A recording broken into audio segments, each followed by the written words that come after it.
bueno que podemos estar juntos este miércoles más para recordarnos la necesidad que tenemos de orar y cómo podemos animarnos a hacerlo todos los días, a cada momento, en medio de cualquier circunstancia. Así que vamos a reflexionar en esto. Recuerden que a lo largo de este año hemos estado meditando, hemos estado reflexionando acerca de lo que es la oración. Eso hemos estado haciendo todos los miércoles de este año y hemos intentado responder a las preguntas: ¿qué es la oración? ¿Cómo se ora? ¿Y por qué es importante hacerlo? ¿Qué es la oración? ¿Cómo se ora y por qué es importante hacerlo? Y en el libro del pastor Tim Keller acerca de la oración, él menciona que hay tres formas básicas de oración y que son fundamentales para la vida del creyente. La primera de ellas es la oración de alabanza y acción de gracias, que se enfoca en Dios, que nos ayuda a enfocarnos en Dios mismo. La segunda forma de oración es la oración de confesión, donde realizamos un autoexamen de nuestro corazón mientras oramos, y es en este tipo de oración donde podemos experimentar un sentir profundo acerca de nuestro pecado y a su vez una mayor experiencia de la gracia de Dios y seguridad acerca del amor de nuestro Padre. Y por último está la oración de intercesión, en la cual nos enfocamos en traer nuestras necesidades, y no solamente nuestras necesidades, sino también las necesidades de otras personas ante Dios. Así que a lo largo de estas semanas vamos a estar reflexionando acerca de estas formas fundamentales de oración, y el día de hoy abordaremos la primera de ellas. Así que el título de la reflexión de esta noche es la oración de alabanza. Vamos a ver qué es la oración de alabanza y cómo podemos orar de esta manera.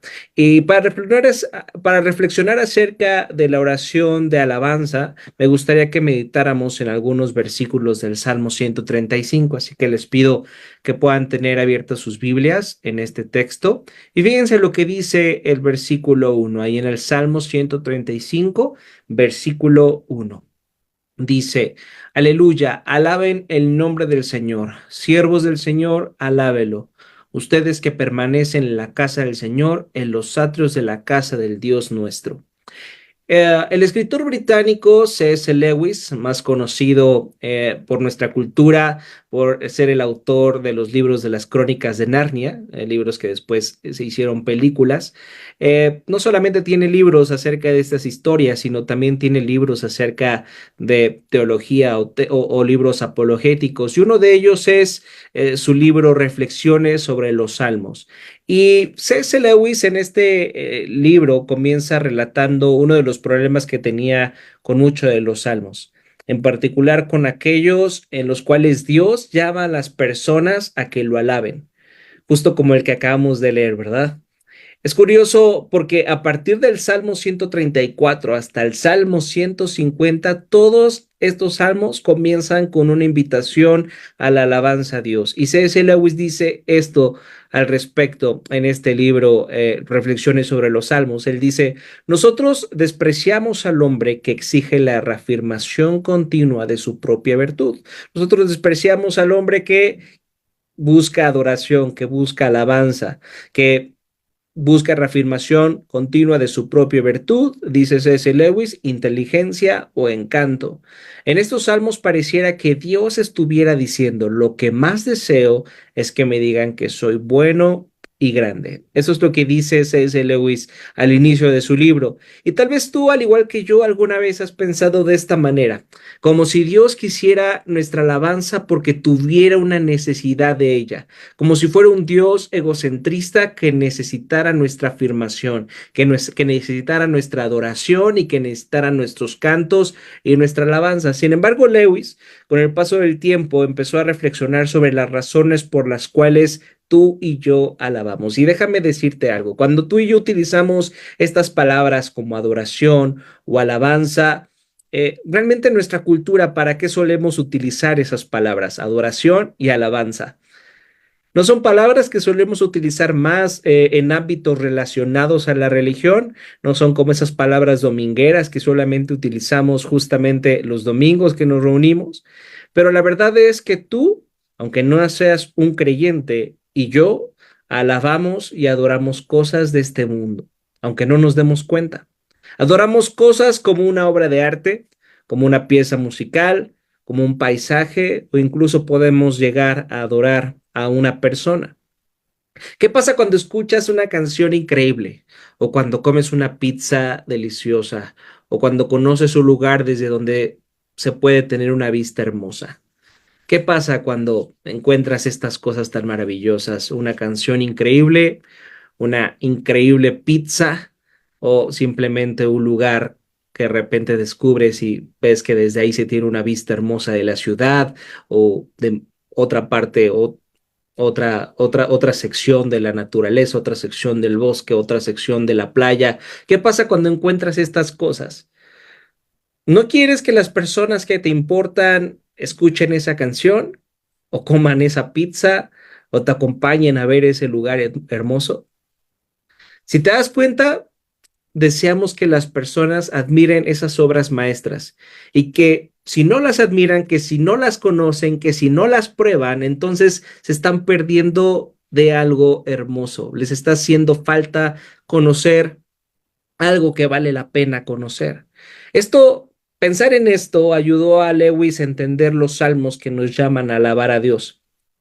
Si Dios es el gran objeto de adoración, más allá de todas las cosas de este mundo, entonces alabar y reconocer su grandeza e invitar a los demás a hacerlo no es algo que Dios necesite. No adoramos a Dios y no alabamos a Dios porque Él esté necesitado de nuestra afirmación o de nuestra adoración, sino que tú y yo alabamos y adoramos porque es algo que tú y yo necesitamos. Es algo que tú y yo necesitamos. Alabar a Dios es algo que tú necesitas. Debemos entender esto el día de hoy. Y esto no es tan difícil de entender. Por ejemplo, imaginemos una pareja de enamorados que se dicen continuamente que se aman o que se dicen continuamente lo hermosos que son. Eh, Cuando una pareja le dice a otra, cuando una persona le dice a otra que es hermosa o que lo ama, no es simplemente para hacer un cumplido, sino que esa persona tiene el deseo de expresar el gozo que siente de estar con esa otra persona, tiene el deseo de expresarle su cariño, tiene deseo de expresarle su amor, tiene deseo de expresarle que es alguien hermoso para él o para ella, y si no lo hace, siente que de alguna manera su amor está incompleto, su gozo está incompleto, su alegría está incompleta. De la misma manera, nuestra adoración a Dios está incompleta hasta que tú y yo no la expresamos, hasta que tú y yo no expresamos su bondad, hasta que tú y yo no expresamos lo bueno que Él es para nuestra vida. Jesús es consciente de eso y cuando enseñó a sus discípulos a orar, vemos que la oración del Padre Nuestro comienza con una alabanza.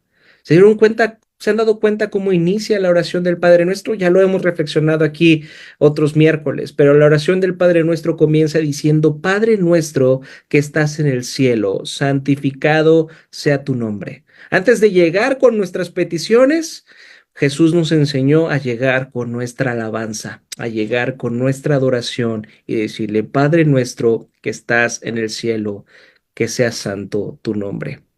La alabanza debe de motivar las formas en las que tú y yo oramos. Cuanto más atención prestamos a la perfecta santidad y a la justicia de Dios, más fácilmente veremos nuestras faltas y estaremos dispuestos a confesarlas.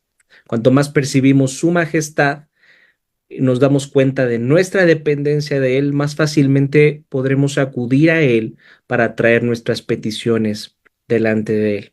Si tú al orar inmediatamente traes tus peticiones antes de alabar, es posible que cuando menciones cada uno de tus problemas, es posible que cuando menciones cada una de tus necesidades, sientas preocupación, sientas ansiedad. ¿Te ha pasado eso? Que llegas a la oración delante de Dios y entonces sacas tu lista de peticiones y lo único que sientes es ansiedad, lo único que sientes es preocupación. ¿Cuántas cosas hay que atender? ¿Cuántas cosas necesito que Dios me ayude? Pero si antes de traer tu lista de peticiones delante de Dios, te tomas un tiempo para recordar su bondad, para recordar su sabiduría, para recordar su amor y su fidelidad, sabrás que no importa cuál sea tu petición, puedes ponerla en sus manos y puedes confiar que Él obrará conforme a su buena voluntad. Y entonces podrás descansar, solamente entonces podrás tener paz en medio de la oración. En medio de la oración que empieza con la alabanza, en medio de la oración que empieza con la adoración. Debemos alabar a Dios, debemos alabarlo junto a otros para que podamos pasar de un conocimiento abstracto de Dios, para que Dios sea más que un concepto en nuestra mente, más que una idea, más que simplemente una frase, que pueda ser algo verdadero a nuestro corazón. Solamente la adoración y la alabanza puede ayudarnos a que Dios sea más que un concepto y se vuelva una realidad de nuestra vida. Y mientras más Dios se vuelve una realidad de nuestra vida, más nuestros corazones son verdaderamente transformados por quien es Él para nosotros. Y fíjense cómo continúa el salmista ahí en el versículo 3 del Salmo 135. Dice, alaben al Señor porque el Señor es bueno. Canten salmos a su nombre porque eso es agradable. Una realidad del corazón del ser humano, seas creyente o no, es que todos buscamos la felicidad. ¿Estás de acuerdo? Aunque no seas creyente, aunque seas creyente, todos buscamos la felicidad y solemos aferrarnos a las cosas que creemos que nos harán felices. El problema está en que debido al pecado que hay en nuestros corazones, todos identificamos de una manera equivocada las cosas que nos hacen felices, las cosas que verdaderamente nos pueden hacer felices. El resultado de esto es que experimentamos un desorden en nuestros afectos, experimentamos un desorden en nuestros amores, en las cosas que amamos, en las cosas que queremos, en las cosas que anhelamos y que soñamos. Ya sea que amemos más lo que no deberíamos amar o que no amemos lo que deberíamos amar. O incluso puede ser más complejo que eso. Puede ser que amemos más lo que deberíamos de amar menos o amemos menos lo que deberíamos de amar más. Ya sé que esto suena como un trabalenguas, un juego de palabras, pero es fácil de entender esta idea. Si alguien ama más hacer dinero que hacer justicia, entonces esa persona explotará a sus trabajadores, explotará a sus empleados, hasta poder obtener el dinero que él crea que es suficiente. Si una persona ama más su carrera profesional que a sus hijos, entonces la familia de esa persona fracasará. Muchas veces nosotros amamos más cosas que deberíamos de amar menos o que no deberían de ser tan importantes para nuestras vidas. Pero la razón esencial de nuestros problemas es que nosotros no amamos más a Dios que a todo lo demás que hay en este mundo. Y si tú amas algo de este mundo más de lo que amas a Dios, entonces terminarás destruyendo a ese algo bajo el peso de tus expectativas. Y eso romperá tu corazón. Y eso hará que eso en lo que has puesto tu confianza, tu seguridad y tus expectativas te desilusione. Por ejemplo, si el amor de tu esposo o de tu esposa es más importante para ti que el amor de Dios, entonces te enojarás y te deprimirás cuando tu pareja no pueda darte el apoyo y el afecto que tú necesitas. Y estarás temeroso de su enojo y eso te llevará a evitar decirle la verdad, eso te llevará a no ser útil para él o para ella. Paradójicamente, solamente podemos amar a nuestra pareja, a nuestro esposo, a nuestra esposa, cuando amamos más a Dios, cuando el amor de Dios es más importante para nosotros que cualquier otra cosa. En última instancia, nosotros somos lo que adoramos, somos aquello que captura nuestra imaginación, somos aquello que nos lleva a alabar y a adorar. ¿Qué es aquello que captura tu imaginación? ¿Qué es aquello que te lleva a alabar y a adorar? ¿Qué es aquello que si sientes que lo tienes, entonces todo está bajo control, entonces todo está bien? ¿Y qué es aquello que si sientes que no lo tienes, entonces todo está perdido? ¿Es Dios o es algo más? Solamente tú puedes responder estas preguntas. Solamente tú y yo en mi interior podemos responder estas preguntas. ¿Es realmente Dios lo que captura nuestra imaginación? ¿Es realmente Dios lo que nos lleva a adorar, lo que nos lleva a alabar, lo que nos da seguridad y confianza y tranquilidad? ¿O no lo es? La razón de nuestro enojo, la razón principal de nuestra ansiedad, la razón principal de nuestro desánimo, de nuestra tristeza, de nuestra decepción, es los desórdenes de los que hay en los afectos de nuestro corazón. ¿Y cómo podemos luchar ante este problema que tiene cada uno de nuestros corazones? ¿Cómo es que tú y yo podemos luchar con el hecho triste y real de que nuestros corazones suelen amar más las cosas de este mundo que a Dios? ¿Cómo podemos tú y yo luchar con el hecho de que nuestros corazones suelen descansar más en las cosas de este mundo antes que Dios? ¿Cómo es que podemos luchar con el hecho de que los afectos de nuestro corazón están más centrados en las cosas de este mundo antes que en Dios? ¿Cómo podemos luchar ante esto? La respuesta es que la única forma de luchar ante esto es llevar a nuestro corazón a adorar a Dios, llevar nuestro corazón a alabar a Dios. No es casualidad que existan tantos salmos que nos invitan a eso. No es casualidad que tantos salmistas de repente hayan dicho un día, bueno, voy a escribir un salmo para invitar a las personas a alabar a Dios. No. Ellos realmente no estaban haciendo eso de una manera pensando en los demás. Ellos estaban pensando en sí mismos. Ellos estaban dándose cuenta de su necesidad, de la necesidad que tenían de recordarse quién merece nuestra alabanza, quién merece nuestra adoración. Así que esos salmos que nos invitan a adorar y a alabar son una invitación a dejar de concentrarnos en las cosas menos importantes y empezar a concentrarnos en las cosas verdaderamente importantes, las cosas en las que verdaderamente deberíamos de centrar nuestra adoración. Y ese es Dios. El salmista dice, canten salmos a su nombre porque eso es agradable.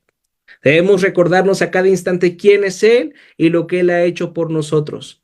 Solamente eso nos llevará a la alabanza y a la adoración.